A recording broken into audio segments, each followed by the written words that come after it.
Hello friends, welcome to study with Kashi. Friends, आज की video में हम क्लास 10 साइंस 2025 बोर्ड एग्जाम के चैप्टर नंबर 3 जो कि हमारा धातु एवं अधातु के पिछले 5 सालों में आए हुए प्रश्नों को करने वाले हैं। तो फ्रेंड्स, ये वीडियो क्लास 10th वालों के लिए मोस्ट इंपॉर्टेंट है।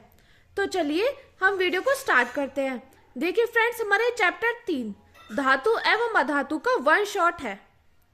तो देखिए, इसमें हमारा पहला क्वेश्चन है, संचारण को उदाहरण देकर समझाइए। तो ये क्वेश्चन आपसे 2020, 22, 23 और 24 में पूछा गया था। फ्रेंड्स, ये जो क्वेश्चन है ये आपसे 2 नंबर में पूछ सकता है कि संचारण की टिप्पणी लिखिए, या आपसे संचारण को उदाहरण देकर समझाइए, आपसे 4 नंबर में पूछ लिया जाता है। तो यहाँ पर मैंने लघु व दीर्घ उत्तरीय दोनों प्रश्न लिए हैं। अगर आपने ये वीडियो देख ली तो आपके 10 से 20 नंबर पक्के हैं। तो देखिए, संचारण को उदाहरण देकर समझाइए। तो हम पहले जानते हैं कि संचारण क्या होता है। संचारण होता है नम वायु के संपर्क में आने पर सतह की धातु का क्षरण संचारण कहलाता है। यह एक ऑक्सीकारक प्रक्रिया है, यानी कि वायु के संपर्क में आने पर कोई वस्तु क्या हो जाती है, थोड़ी नष्ट हो जाती है, तो उसको क्या बोलेंगे, उसको बोलेंगे हम संचारण। और यह एक ऑक्सीकारक प्रक्रिया है। देखिए, इसके बाद हम लिखते हैं जैसे कि लोहे पर जंग लगना, लोहे पर जंग लगना, चांदी का बदरंग होना। जैसे लोहे पर जंग लग जाती है, चांदी का कलर क्या हो जाता है, चेंज हो जाता है। और तांबे एवं कांसे पर हरी परत का जमना, ये क्या कहलाती है, ये कहलाती है हमारी संचारण। अब देखिए, हम उदाहरण के माध्यम से समझते हैं संचारण को। तो देखिए, यहां पर देखिए, लोहे का संचारण जंग लगना कहलाता है। क्या कहलाता है, लोहे का जो संचारण है तो वो क्या कहलाएगा, जंग लगना कहलाएगा। रासायनिक रूप से जंग फेरिक ऑक्साइड का जलयोजित Fe2O3 रूप है। फिर से देख लीजिए, लोहे का संचारण जंग लगना कहलाता है और रासायनिक रूप से जंग फेरिक ऑक्साइड का जलयोजित Fe2O3 रूप है। अब इसके बाद हम लिखते हैं कि जंग लगने का मुख्य कारण वायु में नमी, कार्बन डाइऑक्साइड और ऑक्सीजन की उपस्थिति है। तो कुल मिलाकर भाषा ये है कि जंग कैसे लगती है, संचारण कैसे होता है। अगर कोई वस्तु वायु के संपर्क में आ जाए तो उसकी जो धातु क्या होती है, धातु क्षय हो जाती है, यानी कि थोड़ी बहुत नष्ट हो जाती है, तो उसको बोलेंगे हम संचारण। और ये हमारी कैसी प्रक्रिया है, ये हमारी ऑक्सीकारक प्रक्रिया है। जैसे इस प्रकार देखिए कि लोहे का जंग कैसे लगता है। तो जंग लगने का मुख्य कारण क्या है, वायु में नमी, कार्बन डाइऑक्साइड तथा ऑक्सीजन की उपस्थिति। देखिए, अब देखते हैं कि संचारण से कैसे बचाव किया जा सकता है। तो पेंट लगाकर, तेल लगाकर, ग्रीस लगाकर, यशद लेपन यानी कि लोहे की वस्तुओं पर जस्ते या टीन की परत चढ़ाकर लोहे के संचारण से बचाव किया जाता है। तो हम लोहे के संचारण से कैसे बचाव कर सकते हैं, पेंट लगाकर, तेल लगाकर, ग्रीस लगाकर, यशद लेपन यानी कि लोहे की वस्तुओं पर जस्ते या टीन की परत चढ़ाकर लोहे का संचारण से बचाव किया जा सकता है। देखिए फ्रेंड्स, ये आपका मोस्ट इंपोर्टेंट क्वेश्चन था, या तो आपसे 4 मार्क्स में या 2 मार्क्स में पूछ लिया जाएगा। अगला देखते हैं, हमारा अगला है दहन अभिक्रिया को रासायनिक समीकरण देकर समझाइए। तो ये क्वेश्चन भी मोस्ट इंपोर्टेंट है, ये आपका 2018, 22 और 24 में आया हुआ है। तो देखिए, दहन अभिक्रिया क्या है, किसी पदार्थ का ऑक्सीजन की उपस्थिति में जलने की क्रिया दहन अभिक्रिया कहलाती है। क्या कहलाती है, दहन अभिक्रिया कहलाती है कि कोई पदार्थ ऑक्सीजन की उपस्थिति में जलने की जो क्रिया होगी वो हमारी दहन अभिक्रिया कहलाएगी। फ्रेंड्स, एक बात और, कोई भी वस्तु या पदार्थ तब तक नहीं जल सकता जब तक वह ऑक्सीजन की उपस्थिति में न हो। किसी भी चीज के जलने के लिए ऑक्सीजन की आवश्यकता बहुत होती है, उसके बिना कोई भी वस्तु नहीं जल सकती है। अब हम उदाहरण के माध्यम से देखते हैं। यहाँ पे देखिए, यहाँ कार्बन यानी कि कोयला को ऑक्सीजन की उपस्थिति में हमने क्या किया, जलाया, तो हमारा क्या बनकर आ गया, कार्बन डाइऑक्साइड यानी कि CO2। और हमारा क्या निकला, एक तो हमारी ऊष्मा निकली और हमारा प्रकाश निकला, यानी कि कार्बन या कोयले को ऑक्सीजन की उपस्थिति में जलाएंगे तो हमारा क्या बनकर आएगा, कार्बन डाइऑक्साइड, ऊष्मा और प्रकाश। देखिए, अगला उदाहरण देखते हैं। यहाँ देखिए, मैग्नीशियम को ऑक्सीजन से क्रिया कराई तो हमारा क्या बन जाएगा, MgO। यहाँ पे हमने 2 इसलिए लिखा है समीकरण को क्या करने के लिए, संतुलित करने के लिए, क्योंकि यहाँ पर O2 था, O2 यानी ऑक्सीजन, तो यहाँ पे Mg के आगे हमने 2 लगा दिया, तो हमारा क्या बनकर आ गया 2MgO। तो फ्रेंड्स ये थी हमारी दहन अभिक्रिया। अब देखिए हम अपने अगले क्वेश्चन को देखते हैं, जो कि है सक्रियता श्रेणी पर संक्षिप्त टिप्पणी लिखो। फ्रेंड्स ये भी आपका मोस्ट इंपोर्टेंट क्वेश्चन है। कोई भी ऐसा क्लास 10 का एग्जाम पेपर होगा ही नहीं साइंस का जिसमें सक्रियता श्रेणी या विद्युत रासायनिक श्रेणी से क्वेश्चन आया हो। फ्रेंड्स ये मोस्ट इंपोर्टेंट क्वेश्चन है और बार बार हमारी बोर्ड परीक्षा में रिपीट होता है। आप देख ही सकते हैं ये आपका 2018, 19, 20, 22, 23 और 24 में आया हुआ है। अब देखिए कई बार बच्चे कंफ्यूज हो जाते हैं कि सक्रियता श्रेणी वाला क्वेश्चन आ गया या विद्युत रासायनिक श्रेणी। तो सक्रियता श्रेणी और हमारी विद्युत रासायनिक श्रेणी क्या होती है, ये हमारी एक ही होती है। तो देखिए सक्रियता श्रेणी क्या होती है। सक्रियता श्रेणी है वह सूची जिसमें धातुओं को उनकी क्रियाशीलता के अवरोही क्रम में व्यवस्थित किया जाता है, उसे सक्रियता श्रेणी कहते हैं। यानी कि वह जो सूची जिसमें धातुओं को उनकी क्रियाशीलता के अवरोही यानी कि घटते क्रम में व्यवस्थित किया जाता है, तो उसे सक्रियता श्रेणी कहते हैं। अब देखिए यहाँ पर देखिए जैसे ये KNa CmG Al Zn Fe Pb H, उसके बाद है Cu Hg Ag Au। इसके बाद ये मैंने यहाँ पे इसलिए लिखी है क्योंकि यहाँ पर जगह नहीं थी, वरना ये इसके नीचे ही आएंगे। अब देखिए इसको याद करने की ट्रिक क्या है। क्या न के कनक यानी कि कनक मांगे Lg फिर लेड है, लेड हम LED भी बोल सकते हैं कि कहने के कनक मांगे Lg फिर लेड है। तो ये इसको याद करने की ट्रिक है। देखिए कैसे, क्या के पोटेशियम, न से Na यानी कि सोडियम, और कैसे कैल्शियम, उसके बाद मांगे से मैग्नीशियम, L से एल्यूमिनियम, उसके बाद G से जिंक, Fe से आयरन और Pb से लेड और H से हाइड्रोजन। उसके बाद देखिए ये तो था कनक मांगे Lg फिर लेड है। अब उसके बाद आपको ये ऐसे याद करना है Cu Hg Ag Au यानी कि कॉपर, पारा, सिल्वर और गोल्ड। तो ये हमारी सक्रियता श्रेणी, ये हमारे अवरोही क्रम में क्या है, व्यवस्थित है। सबसे अधिक क्रियाशीलता किसकी है, पोटेशियम की, उसके बाद है सोडियम की, उसके बाद calcium, magnesium, aluminium, zinc, iron, lead, hydrogen, उसके बाद कॉपर, पारा, सिल्वर और गोल्ड। तो फ्रेंड्स ये थी हमारी सक्रियता श्रेणी। अब हम क्या करेंगे, अब क्वेश्चन में दिया गया है कि इसके 2 उपयोग लिखिए। अब हम क्या करेंगे, इसके हम 2 उपयोग भी लिखेंगे। तो आपने अगर स्क्रीनशॉट नहीं लिया हो तो स्क्रीनशॉट ले लीजिएगा। देखिए सक्रियता श्रेणी के 2 उपयोग क्या क्या है कि धातुओं द्वारा जल से हाइड्रोजन विस्थापित करने की क्षमता ज्ञात करना। तो ये हमारा पहला उपयोग है कि धातुओं द्वारा जल से हाइड्रोजन विस्थापित करने की क्षमता ज्ञात करना। अगला देखिए धातुओं की अन्य धातुओं को उनके लवणों से विस्थापित करने की क्षमता ज्ञात करना। यानी कि धातुओं की अन्य धातुओं को उनके लवणों से विस्थापित करने की क्षमता ज्ञात करना। तो ये थी हमारी सक्रियता श्रेणी। ये आपका 4 मार्क्स में या 6 मार्क्स में क्वेश्चन आ जाता है। अब देखते हैं हम, हमारा अगला क्वेश्चन है भर्जन से आप क्या समझते हैं, उदाहरण सहित समझाइए।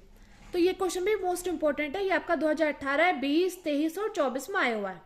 तो देखिए भर्जन किसे कहते हैं, तो इसकी हम परिभाषा लिखते हैं कि सल्फाइड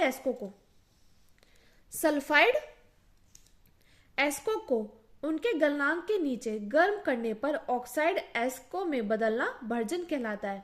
और यह क्रिया किसकी उपस्थिति में होती है, यह क्रिया वायु की उपस्थिति में होती है।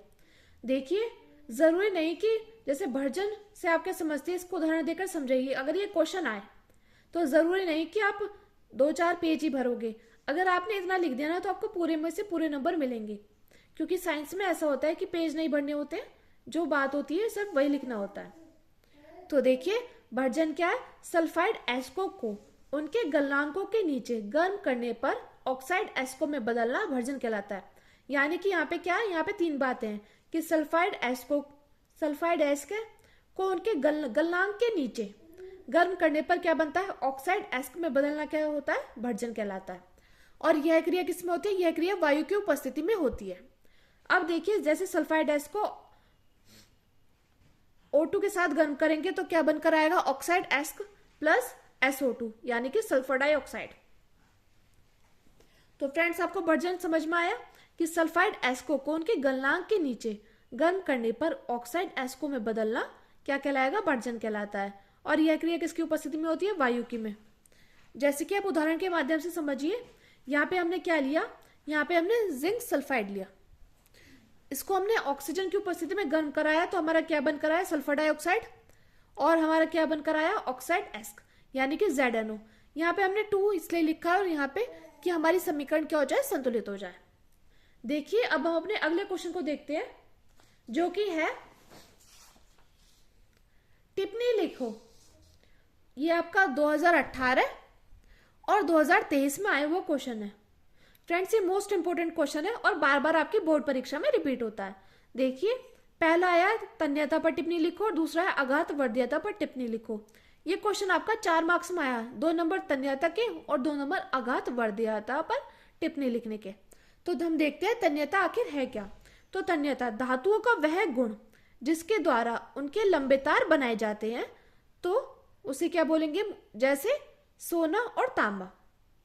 तो तन्यता वह होती है कि धातुओं का वह गुण जिसके द्वारा उनके लंबे तार बनाए जाते हैं, यानी कि उन्हें खींचकर क्या करेंगे, लंबे तार बनाएंगे, तो वो हमारी तन्यता कहलाती है, जैसे कि सोना और तांबा।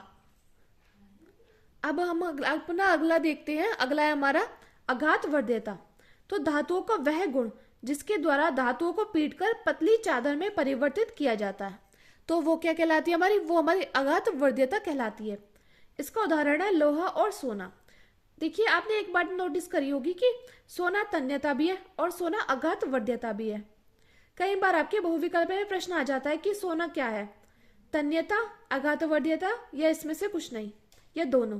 तो आपका राइट आंसर होगा दोनों।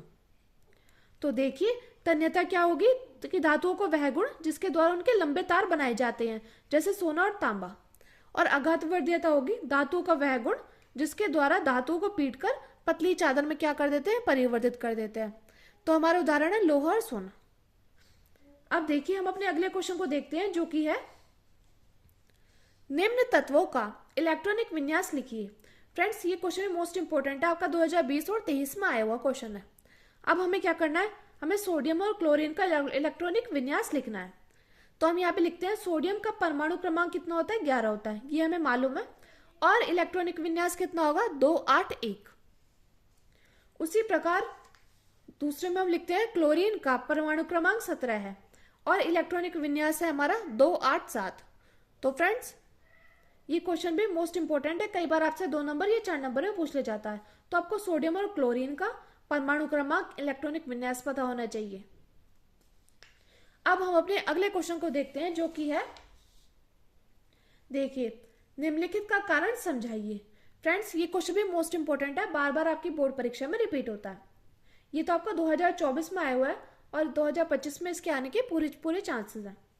तो देखिए हमारा पहला क्वेश्चन है, एक जस्ते की छड़ को कॉपर सल्फेट विलयन में डालने पर उसका नीला रंग धीरे धीरे गायब हो जाता है।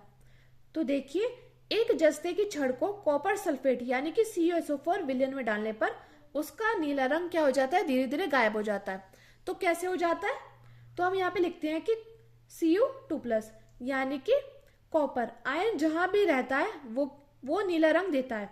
चाहे कॉपर आयन कहीं भी रहे वो क्या करेगा, वो आपको नीला रंग जरूर देता है।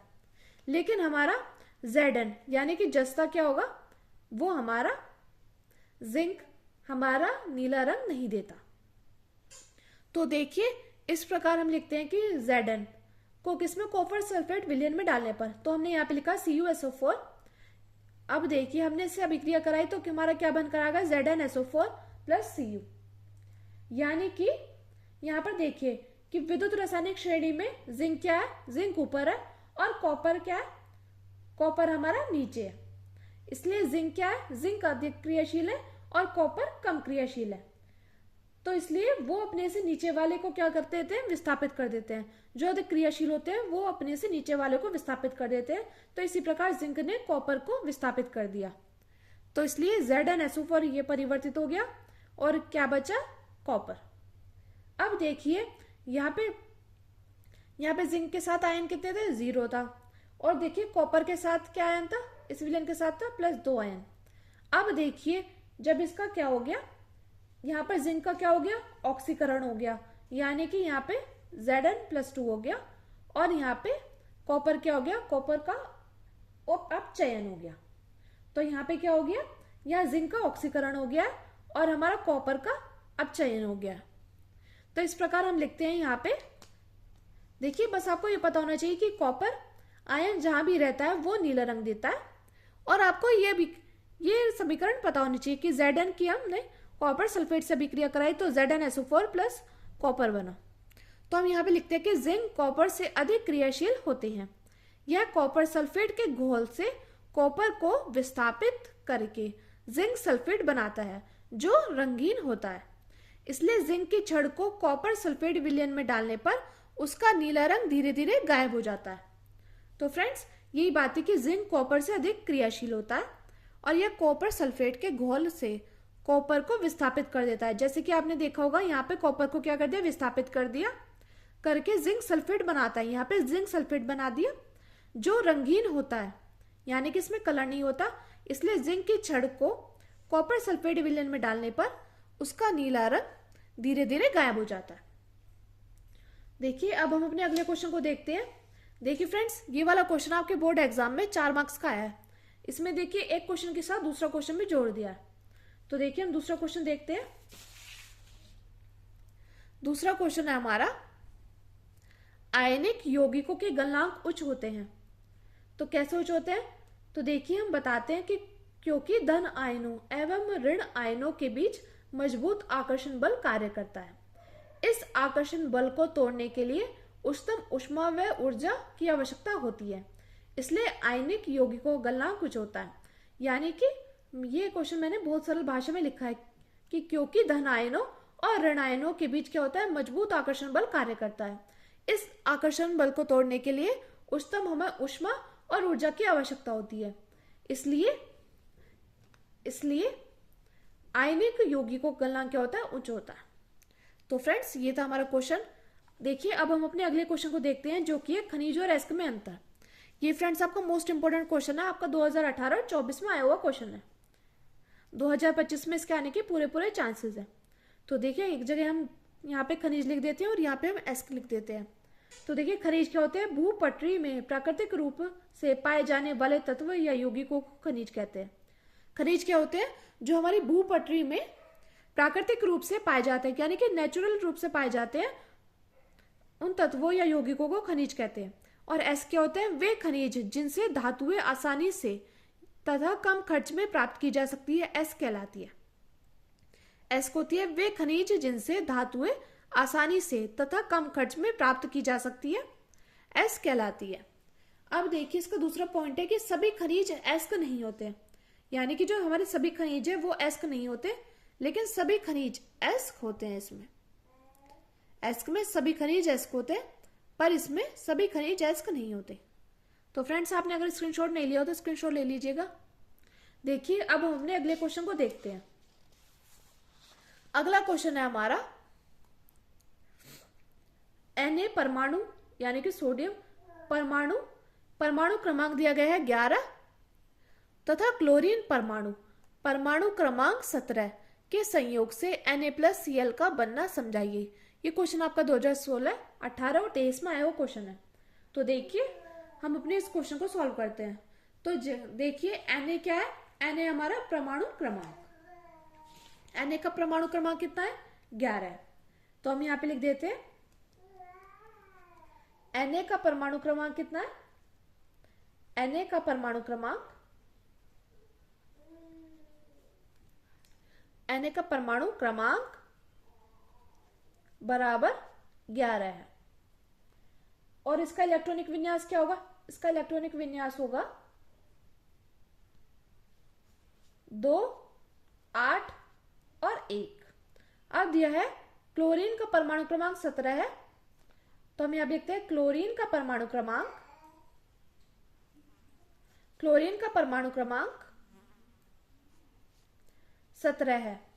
तो इसका इलेक्ट्रॉनिक विन्यास होगा, क्या होगा इलेक्ट्रॉनिक विन्यास? 2, 8 और 7। इतना समझ आया? यहां सोडियम कहता है कि मैं एक इलेक्ट्रॉन किसी को दे दूं तो हमारा अष्टक कोण बन जाएगा, क्योंकि देखिए यहां पे सोडियम के साथ क्या है, 2, 8, 1, यानी कि ये अपना एक अगर किसी को दे दे तो इसका अष्टक कोण बन जाएगा। इसी प्रकार क्लोरीन कहता है कि अगर मुझे कोई अपना एक इलेक्ट्रॉन दे दे तो मेरा भी अष्टक कोण बन जाएगा। तो इस प्रकार ये दोनों क्या करेंगे, ये दोनों क्या करेंगे, ये दोनों इलेक्ट्रॉन का आदान प्रदान कर देंगे, यानी कि इलेक्ट्रॉन का स्थानांतरण